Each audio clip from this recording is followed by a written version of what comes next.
যখন খুব গরম পড়েছিল তখন মনে হচ্ছিল, ইস কবে যে বর্ষা শুরু হবে, কবে যে বৃষ্টি হবে। আর এখন এত বৃষ্টি হচ্ছে, মনে হচ্ছে কবে যে বৃষ্টিটা থামবে। যাই হোক, বৃষ্টির কোনো ঠিক ঠিকানা নেই। হঠাৎ করে মেঘ চলে আসে, বৃষ্টি হয়, আবার চলে যায়। মাঝে মধ্যে মনে হয় রোদ আর বৃষ্টির যেন কম্পিটিশন হচ্ছে।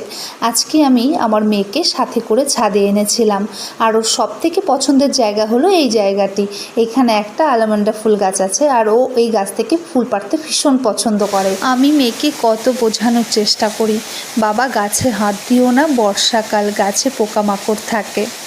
কিন্তু ওকে তো আর বোঝানো যায় না বলো। তো আমি ওকে একটা হলুদ রঙের ফুল পেড়ে দিলাম। সেই ফুলটা কিন্তু ও হাতে বেশিক্ষণ রাখবে না, কিছুক্ষণ পরেই সেই ফুলটাকে ছিঁড়ে ও এদিক ওদিক ফেলে দেবে। মেয়েকে সাথে করে নিয়ে যাওয়ার কারণ কি জানো? সারাদিন যেহেতু ঘরে একা একা থাকে, ছাদে এলে একটু দৌড়াদৌড়ি করতে পারবে, মেয়ের খেলাও হবে, তার সাথে সাথে আমার জামা কাপড় মেলাটাও হয়ে যাবে। আজকের আকাশটা দেখতে এত সুন্দর লাগছিল আর কি বলবো, তাই ভাবলাম একটু ক্যামেরাবন্দি করে রাখি।